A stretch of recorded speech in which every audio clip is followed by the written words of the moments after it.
Assalamualaikum warahmatullahi wabarakatuh. Kami dari kelompok 11 akan berpresentasi yaitu tentang prediksi atau estimasi model fungsi produksi Jobs Douglas pada produksi pertanian komunitas jagung. Sebelumnya perkenalkan, nama saya Nurfian Almemuarom, NIM 139, dan teman saya Dewi Yunita, NIM 145, kemudian Sifaul Jannah, NIM 146, dan yang terakhir Muhammad Aldi Pradana, NIM 161.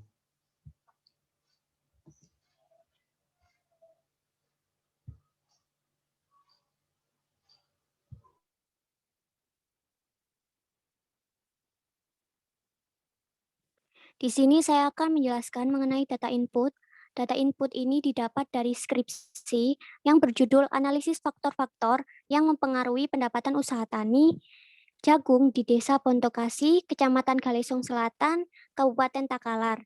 Penelitiannya dilakukan Amini Pali pada dependen, yaitu biaya benih sebagai X1, biaya pupuk sebagai X2, biaya pestisida sebagai X3, serta biaya tenaga kerja sebagai X4. Dan variabel dependennya yaitu pendapatan sebagai Y. Next.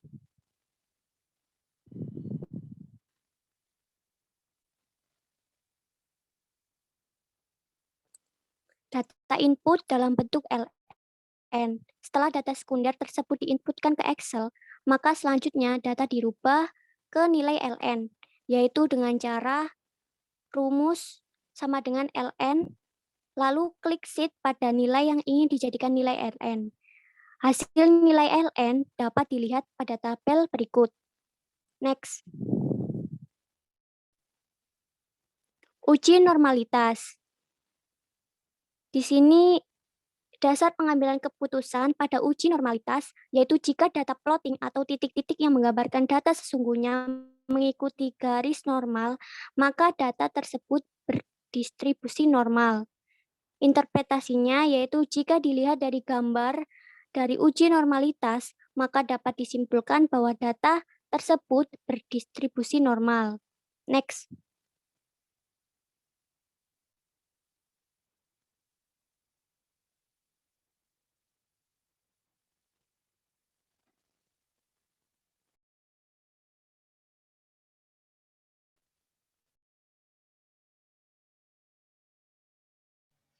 Suara.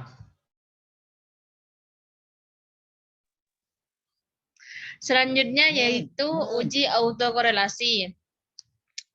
Dasar pengambilan keputusan uji autokorelasi yang pertama yaitu bila nilai DW berada di antara DU dan 4DU, maka dinyatakan tidak ada autokorelasi. Yang kedua yaitu bila nilai DW-nya kurang dari DL, maka dinyatakan autokorelasi positif. Yang ketiga yaitu bila nilai DW-nya lebih dari 4 DL, maka autokorelasi negatif. Dan yang terakhir, bila nilai DW-nya terletak di antara DU dan DL atau DW terletak di antara 4 DU dan 4 DL, maka hasil tidak dapat disimpulkan. Diketahui di tabel di atas, DW-nya diketahui sebesar 1,429, AK-nya yaitu 4, N-nya 20, DL-nya 0,8943, DU-nya 1,8283, terus 4 min DL sama dengan 4 dikurangi 0,8943 sama dengan diketahui hasilnya sebesar 3,1057. Terus 4 dikurangi DU sama dengan 4 dikurangi 1,8283, hasilnya diketahui sebesar 2,1717.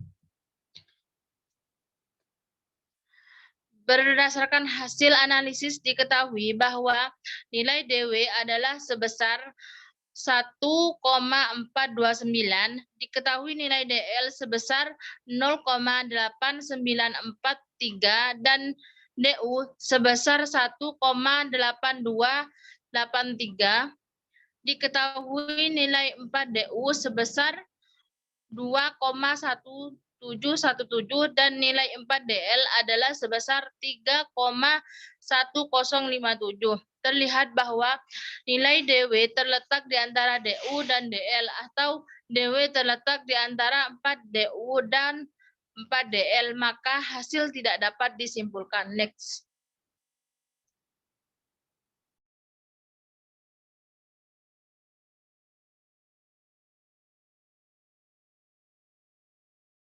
Suara. Uji multikoliniaritas, yaitu yang pertama dasar pengambilan keputusan berdasarkan nilai toleransi. Jika nilai toleransi lebih dari 0,100 maka tidak terjadi multikoliniaritas dalam model regresi. Dan jika nilai toleransi kurang dari 0,100 maka terjadi multikoliniaritas dalam model regresi berdasarkan nilai VIV. Jika nilai VIV kurang dari 10,00 maka tidak terjadi multikoliniaritas dalam model regresi. Dan jika nilai VIV lebih dari 10,00 maka terjadi multikoliniaritas dalam model regresi. Berdasarkan hasil analisis untuk variabel biaya benih, biaya pupuk, biaya pestisida, dan biaya tenaga kerja dengan nilai toleransinya adalah lebih besar 0,100 sehingga tidak terjadi multikoliniaritas dalam model regresi. Sedangkan berdasarkan nilai VIV untuk biaya benih, biaya pupuk, biaya pestisida, dan biaya tenaga kerja sama-sama kurang dari 0,10 sehingga tidak terjadi multikoliniaritas dalam model regresi tersebut. Yang selanjutnya uji heterokedastisitas. Dasar pengambilan keputusan jika tidak ada pola yang jelas, bergelombang, melebar, kemudian menyempit pada gambar scatter plot serta titik-titik menyebar di atas dan di bawah angka 0 pada sumbu Y. Kemudian interpretasinya yaitu dapat dilihat pada gambar scatter plot dapat disimpulkan bahwa titik-titik menyebar di atas dan di bawah angka 0 pada sumbu Y, yang berarti bahwa pada data tersebut tidak ada gejala heterokedasitas. Next. Untuk uji regresi linear berganda pada dasar pengambilan keputusan uji simultan, jika nilai sig lebih besar dari 0,05 maka artinya variabel independen secara simultan berpengaruh terhadap variabel dependen atau Y. Jika nilai sig lebih kecil dari 0,05 maka artinya variabel independen secara simultan tidak berpengaruh terhadap variabel dependen atau X.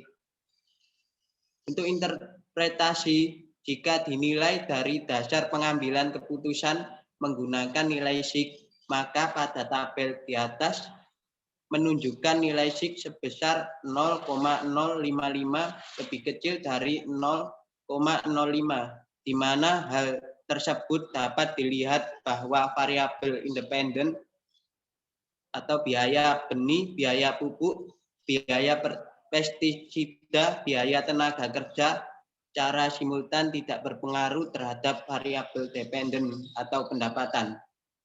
Next. Cukup sekian dari presentasi dari kelompok kami. Kurang lebihnya mohon maaf. Assalamualaikum warahmatullahi wabarakatuh.